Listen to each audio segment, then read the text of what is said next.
In denouncing the nationalist discourse of Mr. Modi, the government has to fully respect fundamental freedoms, freedom of expression and religious freedoms for everyone. The Live TV, सच सबसे आगे।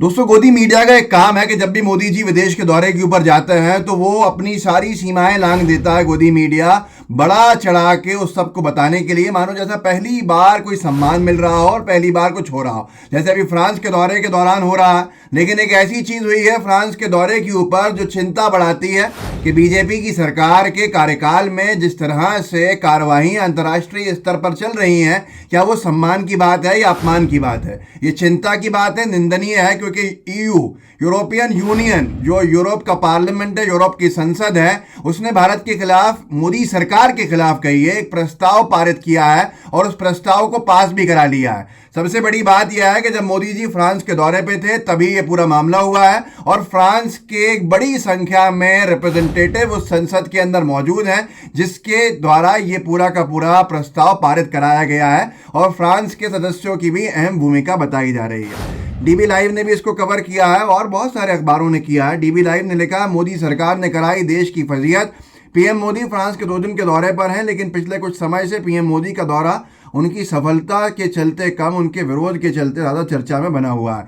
Australia और America में PM Modi के दौरे पर जमकर विरोध हुआ था और अब फ्रांस दौरे पर जो हुआ, क्या है पूरा मामला, देखिए रिपोर्ट। इन्होंने भी एक रिपोर्ट दिखाई है, हम भी एक रिपोर्ट दिखा रहे हैं। रिपोर्ट बीबीसी न्यूज़ की इस आर्टिकल पर मेरी आधारित है, जिसमें लिखा गया है कि मणिपुर हिंसा, यूरोपीय संसद ने की भारत की आलोचना, हिंदू बहुसंख्यकवाद को बढ़ावा देने का आरोप। क्या कुछ कहा गया है, वो तो एक बहुत बड़ा वो है, मैं आपको सुनाऊंगा भी। प्रस्ताव क्या है पूरा का पूरा, क्यों इसको मोदी सरकार के विरोध में देखा जा रहा है, उसका संबंध है मणिपुर से लेकर और मणिपुर के साथ साथ अल्पसंख्यकों पर होने वाले अत्याचार को लेकर, फंडामेंटल राइट्स को कुचलने का आरोप यूरोपियन यूनियन में मोदी सरकार पर लगाया गया।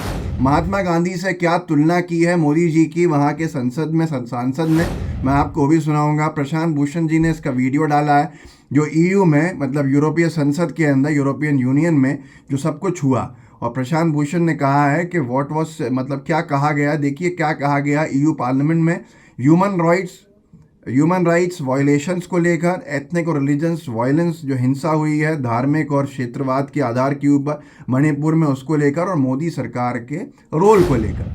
मैं सीधे आपको सुना देता हूँ थोड़ा सा एक अंशभाग, फिर आपको विस्तार में समझा दूंगा, तफसील में समझा दूंगा कि आखिर ये पूरा मामला क्या है, क्यों मोदी सरकार के खिलाफ एक ऐसा प्रस्ताव पारित किया गया है यूरोपियन यूनियन में। फ्रांस जिसका बड़ा सदस्य है, फ्रांस के दौरे के दौरान आप खुद देखिए, पहले ये सुन लीजिए क्या कहा है, अंग्रेजी में कहा है, समझाऊंगा मैं, तो एक झलक देख लीजिए। In denouncing the nationalist discourse of Mr. Modi, the government has to fully respect fundamental freedoms, freedom of expression and religious freedoms for everyone. The resolution has to call for the violence to end immediately and to authorize humanitarian aid and the presence of observed. इसमें जो कुछ भी कहा गया वो चिंता का विषय है, बहुत लंबा है, मैंने पूरा सुना। इसमें यह कहा गया कि कल प्रस्ताव पारित करना हमारे लिए ज़रूरी है, क्योंकि भारत में हिंसा हो रही है। मणिपुर में जिस तरह से लोगों को परेशान किया जा रहा है, इतनी संख्या में लोगों की जान जा चुकी है, इतनी संख्या में, ये वहाँ के संसद में सांसद बोल रहे हैं कि इतनी संख्या में मणिपुर से लोग पलायन करने को मजबूर हो गए हैं, जिनसे उनका घर छिन गया है, और वो तमाम चीज़ें वहाँ पर बोली जा रही हैं, जो हमारे लिए चिंता का विषय है और निंदनीय भी है, क्योंकि अंतर्राष्ट्रीय स्तर पर जैसा जवाब दिया है हमारे एम्बेसडर ने कि ये हमारा आंतरिक मामला है, इसको बर्दाश्त नहीं करेंगे। लेकिन फिर आप कैसे इस दौरे को इतना सफल बता सकते हैं? सफल मोदी मीडिया से सवाल है, जब वहाँ पर एक प्रस्ताव पारित हो रहा है मोदी सरकार के खिलाफ, जब मोदी जी उस यूरोप की धरती पर मौजूद हों तभी। तो ये आप सोचिए, न्यूज़ 24 ने भी लिखा है, मणिपुर हिंसा को लेकर यूरोपीय संसद ने प्रस्ताव, भारत का जवाब, आंतरिक मामलों में दखल बर्दाश्त नहीं।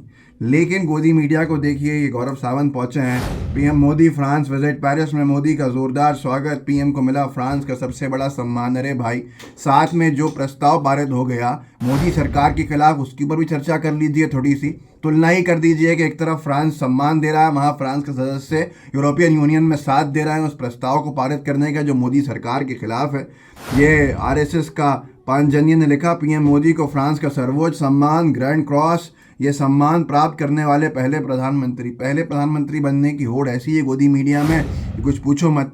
ऐसा ईयू के अंदर प्रस्ताव भी किसी प्रधानमंत्री की सरकार के खिलाफ पारित हो रहा है, वो भी बड़ा सवाल है। जैसे ये विस्तार में आज तक ने लिखा है इसके ऊपर कि क्या हुआ है पूरा का पूरा मामला, उसमें क्या क्या है, तो मैं आपको सुना देता हूँ। जैसे आज तक ने लिखा है, पीएम मोदी के फ्रांस दौरे से ठीक पहले ईयू ने दिया झटका।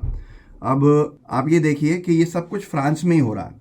प्रधानमंत्री नरेंद्र मोदी अपने 2 दिवसीय दौरे पर फ्रांस पहुंच गए हैं। इसी बीच फ्रांस के शहर स्ट्रासबर्ग स्थित यूरोपीय संसद ने एक प्रस्ताव पास किया।